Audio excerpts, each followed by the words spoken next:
One of the more interesting aspects of Naruto isn't always the techniques, or the thrill of the fight, or even the dialogue and interactions between characters.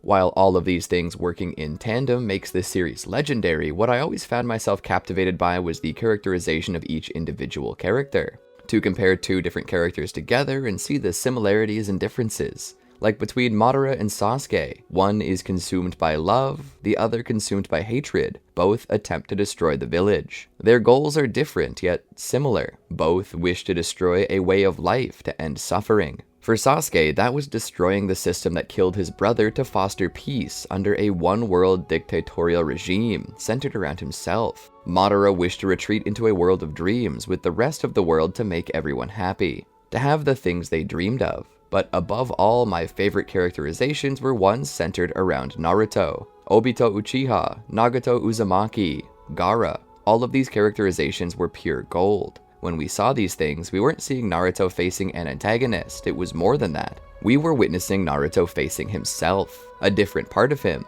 another path, the all-powerful one who wishes to bring peace at any cost, the one who was left behind just trying to piece together a world without loneliness. The one that had been discarded and abused, becoming the abuser.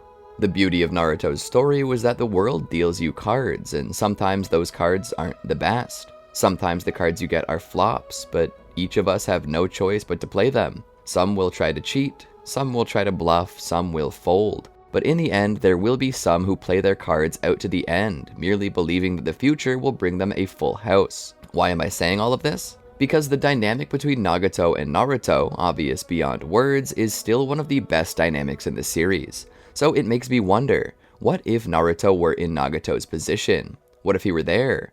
What if the 3 Ame Orphans became 4? How would things have changed? Would they have changed? Would Naruto have changed things? Or would things have changed Naruto? Let's take a look now, shall we? Welcome to the Amagi! Before we begin, we publish a new video every day, so be sure to subscribe to our channel and ring the bell to get notified about our latest videos. Also, we just released some brand new merch. If you'd like to show your support for the channel even further while at the same time repping stylish clothing, be sure to check that out as well. The store is linked below. YouTube's been unsubscribing users from channels lately, so if you're a fan of us, please do us a favor and double check to see if you're still subscribed. It only takes a second, and it helps us a ton here at Amagi. And with that out of the way, let's get into the video. It was raining. The ground was cold and muddy. 2 tiny bare feet, caked in dirt and now accumulating mud, trudged through. Where were they going? What was the goal of this trial? Where was the destination? Perhaps they weren't marching anywhere. Perhaps reason had left these tiny feet. They just moved. Forward. Wherever forward was, that's where they were going. A set of eyes, rings echoing out from the pupil, looked up as the precipitation dropped from the clouds. There was a blur in his vision as water dripped down upon these Rinnegan. These eyes had seen much suffering, over a century of bloodshed, death, and destruction. It seemed these eyes could only witness darkness. It was as if these Rinnegan were cursed, the reincarnation of the Sage of Six Paths his parents had said when he spontaneously developed them one day. Awakening one day as an infant, suddenly he saw the world in a different light, and ever since, it seemed a pale blue shade was cast upon everything. The pale moments of sunshine between deluges seemed sad. The times he laughed with his parents now seemed bitter. Momentary. Nagato's stomach hadn't growled in a long time. He had gone a while in pain, crying out for food, then suddenly he felt sick. Finally, there was indifference. He couldn't feel anything anymore, only crippling tiredness, weakness. Those small mud-caked feet trudged along, moving forward into the future. A short future. Life had dealt its cruel hand to one so innocent and defenseless. The coldness of the air, the bitter chill brought on by the rain, whatever energy was left to burn was burnt while his body shivered. He looked up to the sky and thought he saw his parents looking down upon him. Before him, he witnessed the Shinigami his parents had told him stories of, the Reaper. It bore a dagger in its mouth, but its terrifying expression softened a bit as Nagato's feet stumbled closer. There was no longer fear in his heart. The Reaper pulled the dagger from its mouth and placed it into a sheath. Only kindness was found in its eyes. A sweet mercy. Death was a mercy. It came closer to him slowly as he walked to meet it, and then suddenly he hit his knees and let out a labored breath before falling into the mud. His eyes half open, he wanted to move, but his feet could not move anymore. The rain fell without care. The mud sank, ready to accept him into the soil, to return his body to the dirt from which it came. His breathing was short and light. He heard the steps drawing closer. The steps stopped right before him, looking down. Shinigami, I want to see my mama and daddy again. Take me to them, Shinigami. His eyes began to close when suddenly a hand reached down and gripped his. Nagato opened his eyes to look at it. The hand was not the ghostly hand of the Reaper, no. They were small hands. I think he's still alive, a voice said. Help me get him up. He felt a set, no, two, three sets of hands roll him over onto his back. He saw 3 heads, one possessing violet hair, another with orange hair, and a third head, this one with yellow. Once he was up, he felt his arms wrapping around the shoulders of 2 his size. Now those feet that once trudged through the mud were being dragged across it. His eyes opened just enough to see the worried expression of a girl who was as of now attempting to clean off his eyelids so he could see. We gotta get him home, one of the voices said. If he doesn't eat, he's gonna die. Another voice then chimed in, the voice of a girl. Do we have enough to give him? We can barely feed ourselves. Do we even have anything to give him? The third voice spoke. I don't care if I have to go without food today. I'm going to give him something to eat. Nagato would have smiled if he had the energy to do so, but he didn't. His eyes closed, and whatever tension was left in his shoulders left him. For a moment, he saw a light and heard voices talking far away. He wanted to walk into that light, but 2 voices from within bid him to return, telling him that his time wasn't here. He still had many great things yet to do. A woman's voice. Mom. She told him to be strong, to fight. Don't give in and he'd survive. He felt the warmth of a hand on his face, though he saw nobody, and a simple kiss on the cheek. His eyes began to open. He felt that hand on his cheek again, but it wasn't his mother. No, it was a girl his age. She was sitting behind him, holding him up. There was a crackling sound as the fire popped. 2 figures walked over and knelt down. Here, take this. A spoon stirred around in a simple bowl, cracked and slightly dirty, but still good enough to hold food. The meal wasn't much, and it wasn't seasoned at all. It was nothing more than stale bread soaked in milk and warmed over a fire. As simple as the meal was, the taste was as if it were the best thing he had ever eaten. Tears rolled down his cheeks with every bite. One of the boys spoke after a long pause to state a terrifying fact. We're out of food. What do we do? A longer pause. We get more food, the third voice said. It's not hard. There are a lot of people in the city. They're not all starving, so that means that they have a lot of it. So let's just go get it. We don't have any money though, the girl spoke. So what? The boy retorted. We steal it. The girl was appalled. But stealing is wrong. The boy scoffed. Killing is wrong. Our parents were killed because of fighting, and we're in this position now because of it. A lot of things are wrong, but you know what's wronger? Letting him die because he didn't have food. The other boy agreed. We'll only take what we need. I'm sure they can share. Okay. If it's to save our new friend's life, I say we take some food. Nagato assumed that this is what they did. He was once again eating, so maybe they stole the food. Between bouts of sleep and bouts of eating, Nagato's strength was returning to him. Eventually, his eyes opened enough to see. When that happened, the 3 gathered around to look. There was a boy wearing goggles, and a boy with a massive smile. There was also a girl there with the calmest smile and an origami rose in her hair. He's awake, the blonde boy shouted in happiness. The lavender-haired girl gasped. Look at his eyes. They're so pretty. They then spoke to him. Perhaps we should introduce ourselves, the orange-haired boy said. My name is Yahiko. He then pointed to the blonde boy who was still beaming a smile. That's Naruto. And then he pointed over to the lavender-haired girl. And that's Conan. He looked back at Nagato and spoke out. Who are you? Nagato's mouth opened as he attempted to speak, but no words came out. Conan smiled. It's okay. Don't force yourself. We can wait.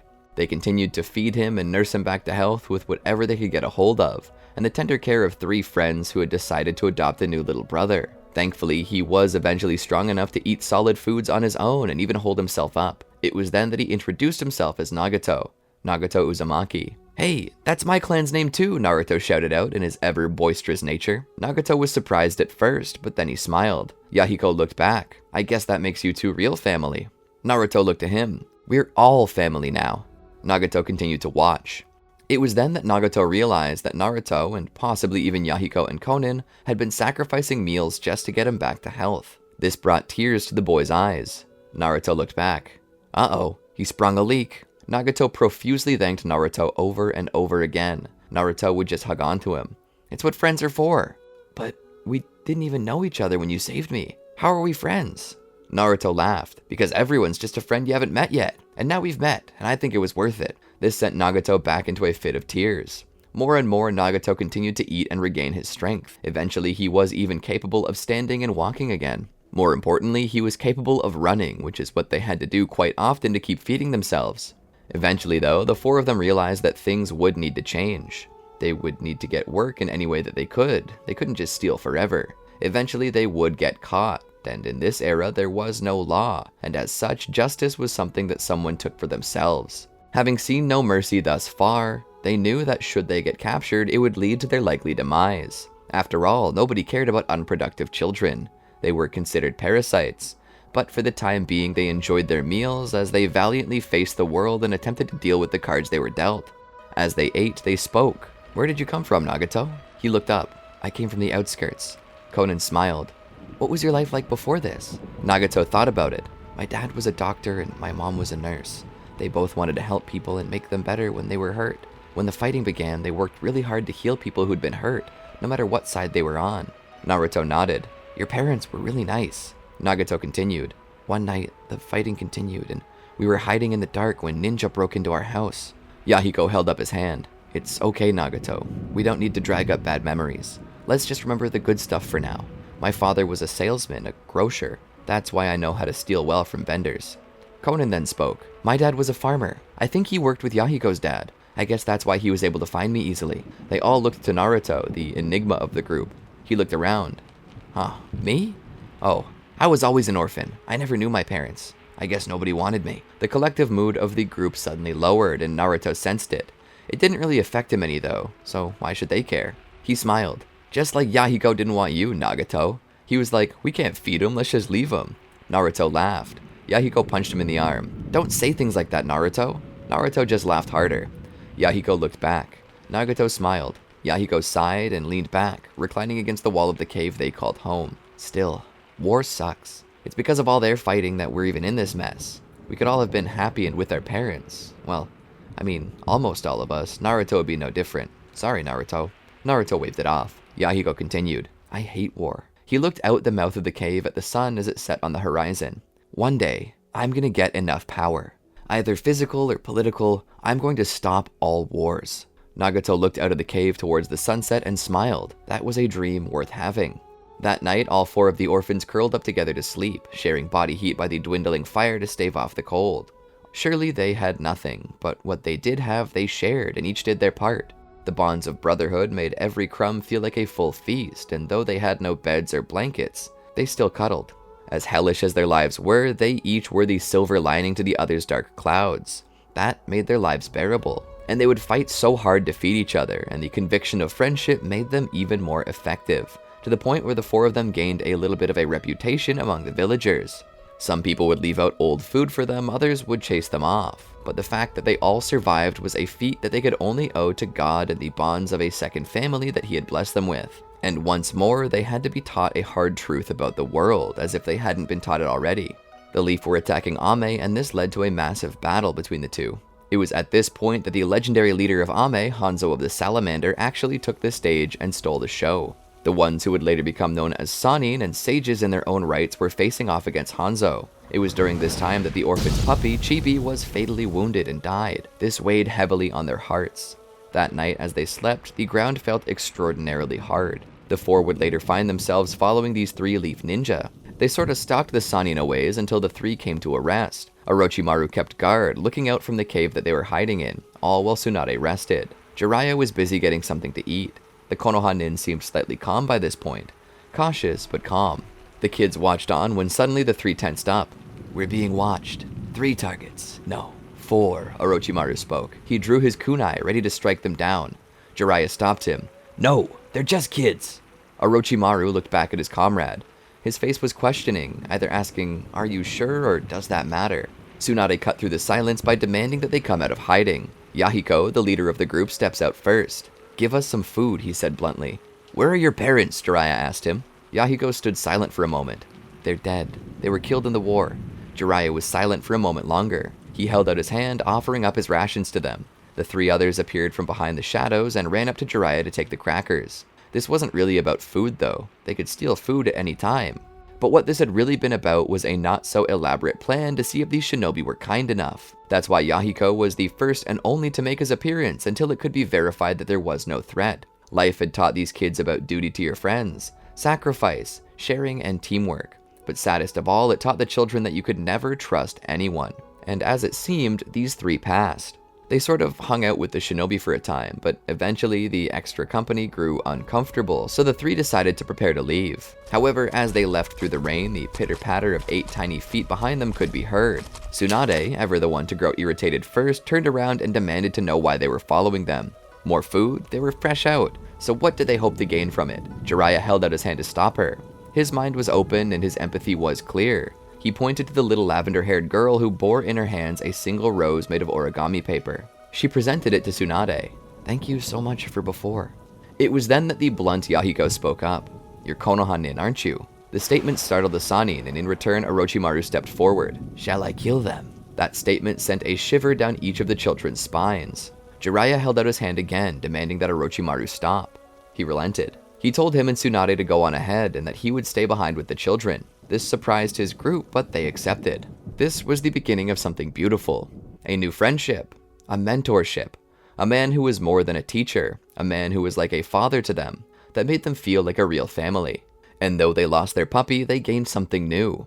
Something that would change their lives forever. Jiraiya found them a little place to live. A home that they did up to their liking. He many times would teach them new skills. Yahiko so desperately wanted to learn ninjutsu, but Jiraiya was of the mind that they should remain peaceful. He didn't want to teach them any of these skills only for them to be swept up in the wars and killed. He didn't wish to have to face them in battle one day and possibly kill them. So he told them that the most important skill for any shinobi was to learn how to take care of themselves, how to feed themselves, and how to stay safe behind enemy lines. And to that end, he taught them how to fish, how to hunt, how to cook and look after themselves. On top of that, he taught them a unique trick, a security system of sorts. He set up 5 cards and explained to them all while wearing a frog suit. His students were also wearing frog suits. Konan seemed less than happy with it. Yahiko didn't really care. Nagato was content, willing to learn no matter what he was wearing, captivated by every word Jiraiya spoke, and Naruto seemed to enjoy the frog suit more than the lesson. But anyway, Jiraiya taught them that when they were home, they should flip the card around to show it, and when they were gone, they should turn the cards around to let the others know, so that if anyone came into the house and began messing around and the cards weren't turned around, then they should assume it's a break-in and be ready to run. The 4 of them were provided beds to sleep on. It had been so long since any of them had slept in beds, under covers with pillows. Despite the fact that they no longer needed to, these 4 slept in the same room together. They were stuck like glue, and Jiraiya found it endearing. In the darkness, as the light from the moon shined in, the 4 laid in bed.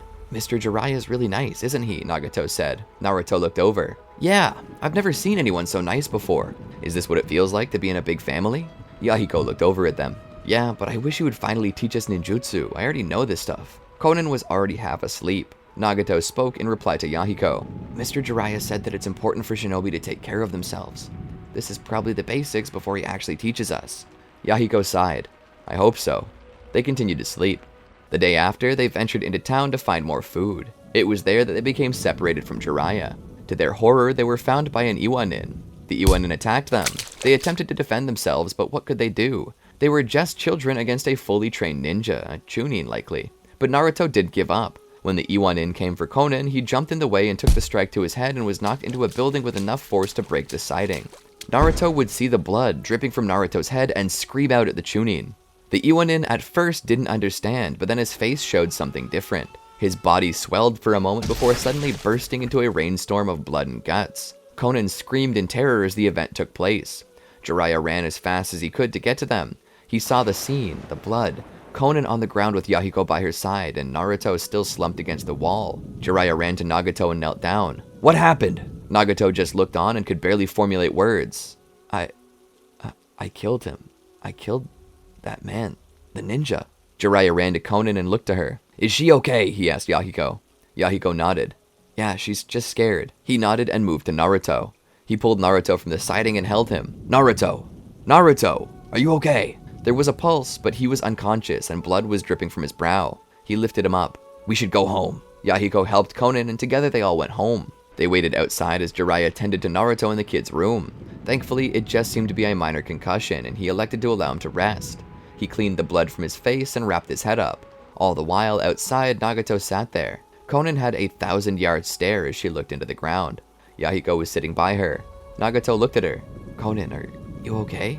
Her eyes cut to him, and she slowly started to cry again as she hid her face in Yahiko's shoulder. Nagato's eyes began to run with tears as he realized he had mentally scarred her. He stood and walked out, flipping his car around, stepping out into the night. Once Jiraiya was finished, he stepped out and looked around. "Where's Nagato?" Yahiko, still comforting Konan, spoke. "He left. I don't know where he went." Jiraiya saw the card. "Didn't you try stopping him?" Yahiko looked up. "I was too scared to." Jiraiya looked down at the children and then stepped out as well. He jumped through the trees from limb to limb. "Nagato!" he called out. He would stop when he saw a little river flowing calmly across a bed of rocks. On the shore near it was the boy with the cherry-colored hair. Jiraiya hopped down behind him and saw the boy curled into a ball, just sitting there. Jiraiya stepped closer. "Nagato?" The closer he came, the more he heard it. Sniffling. The sound of muffled tears. He walked over and knelt down. "Nagato, are you okay?" Nagato shook his head. "Konan and Yahiko won't talk to me anymore." He looked up as tears dripped from the Rinnegan. "It was an accident. I didn't mean to kill him." Jiraiya nodded. "I know. The guilt isn't on you. He attacked you first, and you defended your friends. That is not evil, Nagato. It's not wrong." Nagato shook his head. "No, I killed him by accident. I didn't mean to do that to him. It all just happened. What if I accidentally do it to Konan, Yahiko, or Naruto?" Jiraiya looked down at him. Nagato continued. "What if I do it to you?" Jiraiya shook his head. "You won't. Those were special circumstances." He looked into the boy's eyes. "These are your powers, Nagato." Nagato hit his face again. "I wish they weren't. I wish I didn't have them anymore. I don't care if I lose them, just so long as I get to stay friends with the others." Jiraiya pulled him into a hug. "Nagato, if you're scared of your powers, then you need to control them. I'll help. Your powers are a good thing. You can do so much with them. Change the world." Nagato looked up again and listened. "You're meant for more than this. You have so many great things to do. I'll tell you something. I finally realized it. You possess the Rinnegan." "The what?" Nagato asked. Jiraiya smiled. "The Rinnegan. It's known to be the greatest of all dojutsu, and it was the particular dojutsu of the Sage of Six Paths. Only one other before you and after the Sage possessed the Rinnegan. It leads me to believe that you are the third incarnation of the Sage of Six Paths. That means that if you wish to bring peace, you can. I'll protect you. I won't let you end up in a situation like that again. Not unprepared. I'll teach you and your friends to use ninjutsu." He would walk back with Nagato in his arms and enter the house. He then flipped Nagato's card around to signify that the boy was returned to them. He sat him down. Nagato hid his face from the others. It didn't take long though. A family is a family no matter what. Slowly, Konan crawled over to snuggle up to him. Yahiko wasn't far behind. In this way, their embrace of him told Nagato that everything would be okay. They wouldn't abandon him. They wouldn't let him lose his second family. As Konan hugged him, she spoke. "Thank you for protecting me." Jiraiya watched on and informed them of his desire to finally teach them ninjutsu. This very much excited Yahiko. He told them to sleep well and that in the morning he'd proceed to teach them, and that is exactly what he did. And when Naruto was well enough to join in, he did too. It was also during this time that Jiraiya noticed it for the first time. "The Nine Tails," he asked himself in surprise. He had known that the tailed beasts had been bartered away by Hashirama Senju in the past, but he hadn't realized that he bartered away the Nine Tails. Or had he? Jiraiya thought he had it sealed into Obito Uzumaki. He proceeded to ask Naruto about it, who explained that he was indeed an Uzumaki, despite the fact that he possessed blonde hair. Jiraiya wondered how he had gotten out here with it, to which no answer was given. He knew that as a Konoha nin, it was his duty to bring Naruto back to Konoha and restore the Nine Tails to his village. However, the longer he thought about it, the more he came to realize his duties stood above Konoha only. He had been informed in the past by the Toad Sages that Jiraiya would one day come to mentor a child of prophecy, one who would reunite all 9 beasts. Jiraiya believed that Nagato was indeed the child of prophecy, and Naruto's appearance near him caused him to wonder if it were possible. So he began teaching Naruto to harness his Nine Tails powers. However, this was easier said than done. Naruto wasn't very skilled with jutsu, not when compared to Nagato, who picked up every jutsu he was ever shown after only ever seeing it once. But Jiraiya didn't give up. He taught them everything he could, including the Rasengan. Each one he had mastered it during their training. It was a difficult jutsu to learn, but was integral to passing his own list of tests before he felt they were ready to forge out on their own. He knew that if they mastered the Rasengan, it meant that they had control over their chakra to a fine enough point that they could potentially master any jutsu. And so each one he taught. Once more, Nagato was the first to master it, although he failed quite a few times. This was followed by Konan and Yahiko, and finally Naruto. Once Naruto mastered this, he also taught him how to make use of his version 1 cloak. He later attempted to teach Naruto how to use version 2, but such a technique was so taxing on him mentally that he was unable to do it. And so he believed that version 1 would be good for the time being until he could properly manage his emotions. Jiraiya had given him the starting tools, the same as he had with the other orphans. He remained with them for approximately 3 years, and at the end of those years, he stood before them. "I've taught you all I know. I've given you every tool required to become shinobi, and even taught you one of my most prized and difficult jutsu, the Rasengan. I believe you're ready for my final test. You have to defeat me in battle." Yahiko was shocked. "Defeat you, Jiraiya-sensei?" Jiraiya smiled. "Well, not me exactly. Try this." He created a shadow clone of himself. "This clone possesses all of my skills and techniques. It possesses my strength, but its durability is... He looked to them. "Deal enough damage to this and you will defeat it. If you defeat it, I feel like you're ready for the real world." The 4 students nod their heads. With a flicker of their bodies, they were all gone, including the clone. In the trees, they jump and chase after the clone, Naruto in his version 1 cloak, the others chasing after as well. Nagato keeps his eyes open, searching the area for any traps and keeping track of the Jiraiya clone. "Naruto, careful, there's an explosive kunai on the next branch. Dodge it." Naruto hears and uses his fox-like claws to hop into the trees above, jumping from limb to limb while upside down. They continue to chase the clone until they land in a clearing. The clone of Jiraiya summons a clone of Gamabunta, which pulls its massive dagger and attempts to strike them. They narrowly dodge. All except Konan, who allows herself to be struck by the blade. As the blade makes contact though, her body splits apart into paper, proving to have always been a paper clone. And what's more, those pieces of paper she turned into are revealed to be paper bombs, which attach to the blade and destroy it. Gamabunta continues to use his water style until eventually he corners them. The clone of Jiraiya seems disappointed. But before he can say anything, from behind, Naruto rushes in with a Rasengan. He plants the orb into his master's back, causing an explosion. The Jiraiya clone lands and turns to a puff of smoke as the clone of Gamabunta does the same. It was revealed that they had only been targeting a clone of Naruto, and that the real one snuck up from behind. It was then that the real Jiraiya appeared. "Congratulations. I knew you could do it. Honestly, deep in my heart, I'd hope you'd fail, because then it would mean that you'd still need me, but now I see. My presence is no longer needed." "We'll always need you, Jiraiya-sensei," Naruto called out. Jiraiya smiled. "Maybe, but the point remains. A tree cannot grow in the shadow of another tree, and for a bird to truly be free, it must eventually leave its nest and fly on its own. You 4, I've seen you as my own children. I've loved you as my own and will continue to love you, but the time has come for you to fly. These 3 years have been some of the best of my life, and you've all inspired me. Nagato with your undying kindness, Yahiko with your undying determination, Konan with your undying creativity and intelligence, and Naruto with your undying enthusiasm. Surely you 4 have the makings of legendary shinobi, and one day I hope to be the one to write your story. You will make the world a better place. You can end war and bring hope and understanding to all hearts." Jiraiya stood there with them and decided that he would spend one final night with his pupils. The next day came and they all arose. They stepped outside to see Jiraiya off. In the distance, the light of the sun rose above the horizon as they tearfully wished their mentor goodbye. As they left, they returned inside and turned his card around to say that he had left, but in hopes that one day he might return. They looked to each other and nodded. Having marked themselves as out, just as they had Jiraiya, each one hoped in their heart that all those cards might one day, once again, be turned to show that they were there. As they stepped out, Naruto took one last look at the interior and smiled before closing the door for the final time.